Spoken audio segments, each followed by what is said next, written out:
TDP క్రమశిక్షణ సంఘం committee ముందు తిరువూరు ఎమ్మెల్యే కొడికపూడి శ్రీనివాస హాజరయ్యారు. గోపాలపురానికి చెందిన మహిళ ఆత్మహత్య యత్నంపైన వివరణ ఇచ్చారు. టీడీపీ కార్యకర్త మృతి పరామర్శకు వెళ్లానని చెప్పారు. అక్కడ వైసీపీకి చెందిన వారు సిమెంట్ రోడ్డుపైన ముళ్ల కంచె అడ్డంగా వేశారని తెలిపారు. ఇక అక్కడ స్థానికులు కూడా కంచె దాటి వెళ్లాల్సిన పరిస్థితి ఏర్పడిందని అన్నారు.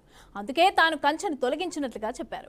కంచె తొలగించడంతో తనను టార్గెట్ చేసి రాద్ధాంతం చేశారని వివరించారు. ఇదే అంశానికి సంబంధించి పూర్తి డీటెయిల్స్ మా ప్రతినిధి సాగర్ అందిస్తారు. సాగర్,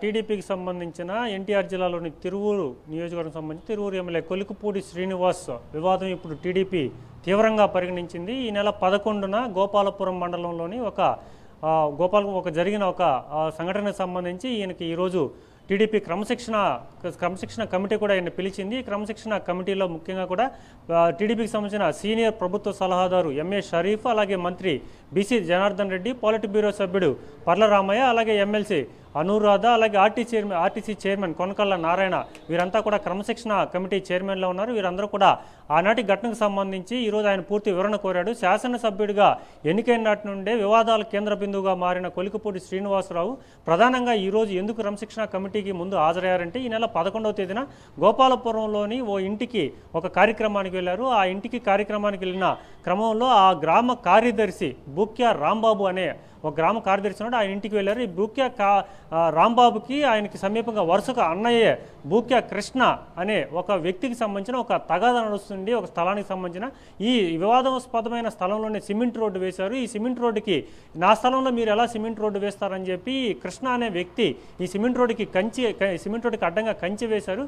ఈ కంచె వేసిన క్రమంలోనే ఎమ్మెల్యే నేరుగా కంచెని తొలగించుకుని ఆ బూక్యా కృష్ణ ఇంటికి వెళ్ళి ఆ బూక్యా కృష్ణతో పాటు ఆయన భార్య చంటి ఇద్దరిని కూడా దుర్భాషలాడారు. చెప్పలేని రీతిలో విపరీతమైన మాట్లాడడం, మహిళ తీవ్రంగా మనస్తాపం చెందింది. ఈ క్రమంలోనే బూక్యా కృష్ణ భార్య ఆత్మహత్య ప్రయత్నం చేసింది. దీనికి సంబంధించి కూడా ప్రభుత్వం చాలా సీరియస్గా తీసుకుంది. దీనికి సంబంధించి వివరణ ఇవ్వాలని చెప్పి గత 3 రోజుల ముందే ఈ కొలికపూడి శ్రీనివాసరావుకి అయితే నోటీసు అందించడం జరిగింది. ఈ నోటీసులకి ఈరోజు ఆయన వివరణ ఇచ్చారు.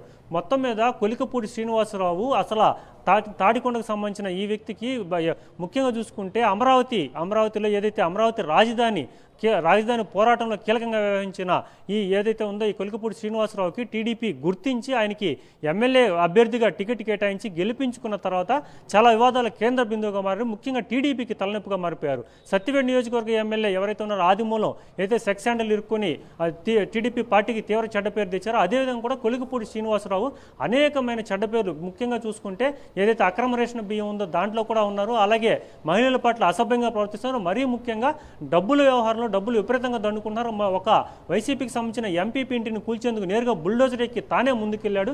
ఇదే కాకుండా మరికొన్ని వివాదాస్పదమైన అనేక అంశాల్లో కూడా కొలికపూడి ఇరుక్కోవడంతో ఇప్పుడు టీడీపీ పార్టీకి మొత్తం ఇది పెద్ద సమస్యగా మారిపోయింది. కొలికపూడిని ఏ విధంగా హ్యాండిల్ చేయాలని చెప్పి ఇప్పటికే టీడీపీకి తలనొప్పిగా మారిన నేపథ్యంలో ఈరోజు ఇన్ని జరిగినా కూడా ఇప్పుడు దాకా వేచి చూస్తూ వచ్చారు. కానీ ఈ నెల 11 జరిగిన ఘటన పైన చాలా సీరియస్ అయ్యారు. దీనికి సంబంధించి నోటీస్ ఇవ్వడం జరిగింది. నోటీసులో కూడా ఆయన వివరణ ఇచ్చారు. వివరణ ఇస్తూ కొలికపూడి బయట వచ్చిన తర్వాత కూడా కొన్ని కీలక వ్యాఖ్యలు చేశారు. ఎందుకంటే ఇదంతా కూడా తన ప్రత్యర్థి వర్గం సోషల్ మీడియాలో తన మీద అసత్య ప్రచారం చేస్తుందని, వాస్తవంగా అక్కడ జరిగిన ఘటన వేరని, తాను ఎవరిని అసభ్యంగా దూషించలేదని, కేవలం కంచె అడ్డం వేస్తే తీశానని చెప్పి ఆయన చెప్పే విధానం చేశారు. కానీ ఆయన అనేక సందర్భాల్లో కూడా ఇటు మీడియా వారిని కూడా అసభ్యంగా దూషించిన సందర్భాలు ఉన్నాయి. అలాగే టీడీపీ ప్రభుత్వంలో ఉండి కూడా ప్రభుత్వానికి వ్యతిరేకంగా మాట్లాడే సందర్భాలు ఉన్నాయి. సో మొత్తం మీద చూసుకుంటే ఇప్పుడు ఈ వ్యవహారం కొలికపూడితో తీరేటట్లేదు. టీడీపీ మొత్తం మీద ఇతని మీద భవిష్యత్తులో కూడా ఎలాంటి క్రమశిక్షణ చర్యలు తీసుకుంటుంది, ఈ వివరణకి వాళ్ళు సంతృప్తి చెందుతారా, లేకుండా ఉంటే టీడీపీ పార్టీ మెయిన్ అధ్యక్షుడు చంద్రబాబు నాయుడు ఏ విధంగా చూస్తారని చెప్పి అంశాలను కూడా భవిష్యత్తులో అయితే తెలియవలసిన అంశం ఉంది. మమతా.